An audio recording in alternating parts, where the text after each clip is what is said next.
আব্বাস, আমাদের কেন্দ্রের মিসেস আফরোজা আব্বাস।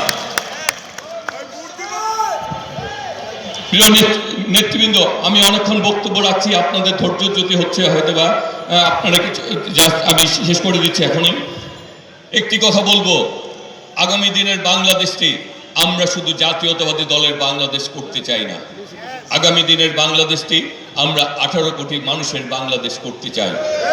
আগামী দিনের বাংলাদেশটি যাতে এই দেশের একজন শ্রমজীবী মানুষ, এই দেশের একজন সর্বোচ্চ পর্যায়ের মানুষ যাতে বলতে পারে এই দেশে আমার অধিকার রয়েছে, আমি এই দেশের নাগরিক, আমার ভোটের মাধ্যমে আমি যাকে ইচ্ছে তাকে ভোট দিই এবং তাকে জনপ্রতিনিধি তৈরি করি, আমার ভোটের মূল্যায়ন হয় এবং আমার ভোটের মাধ্যমে আমরা জনপ্রতিনিধির মাধ্যমে দেশ শাসন করি।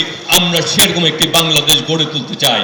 আমরা চাই আমাদের বাংলাদেশে আগামী দিনে বাংলাদেশে মানুষের ভোটাধিকার থাকবে, আগামী বাংলাদেশে মানুষের গণতান্ত্রিক অধিকার থাকবে, আগামী বাংলাদেশে মানুষের বাক স্বাধীনতা থাকবে, আগামীর বাংলাদেশ আমাদের 18 কোটি মানুষের বাংলাদেশ হবে।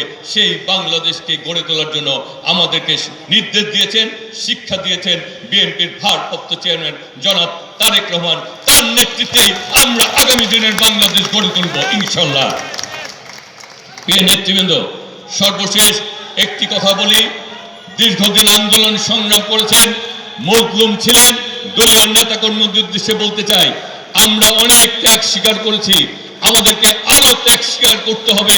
দেশের প্রশ্নে, দেশের মানুষের প্রশ্নে, জনগণের প্রশ্নে, আমাদের ব্যবহারে, আমাদের কাজকর্মে যাতে বাংলাদেশের কোন মানুষ, অত্র এলাকার কোন মানুষ যাতে দুঃখ না পায় সেদিকে আমাদেরকে সজাগ থাকতে হবে। কারণ আমরা জাতীয়তাবাদী আদর্শকে ধারণ করি, লালন করি, বিশ্বাস করি, আমরা ত্যাগ স্বীকার করতে প্রস্তুত থাকি। সুতরাং আমাদেরকে আমাদের সর্বোচ্চ ত্যাগ স্বীকারের মাধ্যমেই স্বপ্নের বাংলাদেশ গড়ে তোলার জন্য আমাদেরকে প্রস্তুত থাকতে হবে। সেই কারণেই জনগণের মন জয় করে